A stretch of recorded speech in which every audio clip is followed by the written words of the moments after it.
Hello friends, welcome to Learn with Saril.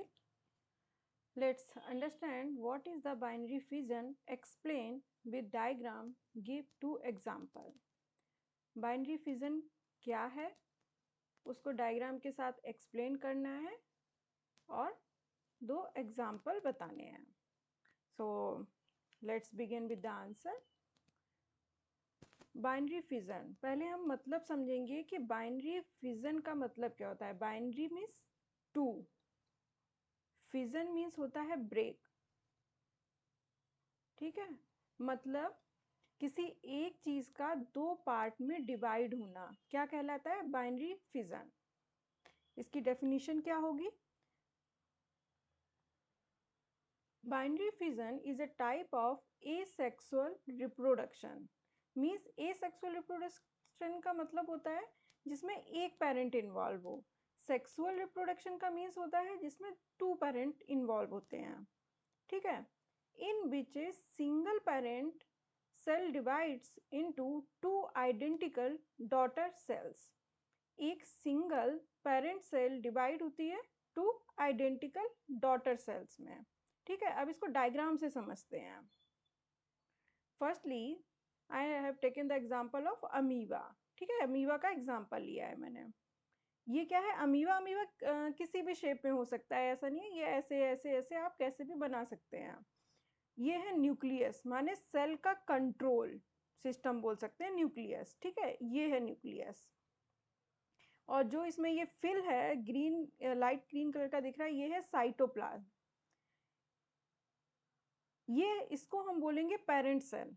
ठीक है, अब ये पेरेंट सेल में सबसे पहले क्या होगा? Dividing the nucleus. ठीक है, क्या हो रहा है? सबसे पहले इसमें न्यूक्लियस डिवाइड होता है एक से दो, और फिर उसके बाद डिवाइड होता है साइटोप्लाज्म. ठीक है, और क्या बनता है? किस में हो जाता है? टू डॉटर सेल में. अब अभी हम इसको क्या बोल रहे थे? Parent cell. ठीक है, अब ये टू डॉटर सेल, अब इसको बोलेंगे डॉटर सेल. ठीक है, टू डॉटर सेल में डिवाइड हो गया.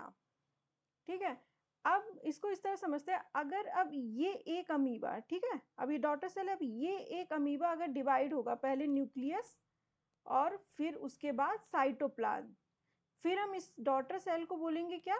फिर ये कहलाएगी पेरेंट सेल. ठीक है, तो कंफ्यूज नहीं होना है. फिर ये पेरेंट सेल हो जाएगी, और फिर इससे जो डिवाइड होके हमारी दो अमीबा बनेंगे, फिर ये कहलाएंगे डॉटर डॉटर सेल. ठीक है, इसको लिखेंगे कैसे? In this process first the nucleus divide, then the cytoplasm divides, resulting in the formation of two separate daughter organisms. ठीक है, इसको एक इस तरह भी समझ सकते हैं कि जैसे हम जीरोक्स कराने जाते हैं. ठीक है, ये हमारा एक पेज है. ठीक है, ये हम जीरोक्स मशीन यूज करते हैं. तो वो क्या करता है जीरोक्स मशीन? जीरोक्स मशीन इसकी सेम कॉपी तो बना देता है. ठीक है, इसकी सेम फोटो बना देता है एग्जैक्ट. तो हम इसको इससे भी याद रख सकते हैं, या फिर हम कंप्यूटर यूज करते हैं तो हम क्या करते हैं? Control control plus C. ठीक है, फिर क्या करते हैं? Control B. ठीक है, तो ये भी कॉपी पेस्ट हो जाता है. तो हम इसको सिंपली इससे याद रख सकते हैं कि कॉपी पेस्ट रिप्रोडक्शन. ठीक है, क्योंकि हम कॉपी पेस्ट रिप्रोडक्शन कौन सा हुआ हमारा? Binary fission. अब इसके एग्जाम्पल क्या हुए? एक है अमीबा जो मैंने यहाँ पर ये समझाया है, सेकेंड है पैरामीशियम. ठीक है, अनदर एग्जाम्पल भी है जैसे बैक्टीरिया में ई कोलाई. ठीक है, अब यहाँ पर क्योंकि हमसे दो एग्जाम्पल पूछे थे तो हमने यहाँ पे क्या लिखा है? Amoeba and paramecium. Thank you for watching. Like करें, दोस्तों के साथ शेयर करें, और ऐसे ही क्वेश्चन आंसर को समझने के लिए चैनल को सब्सक्राइब करें.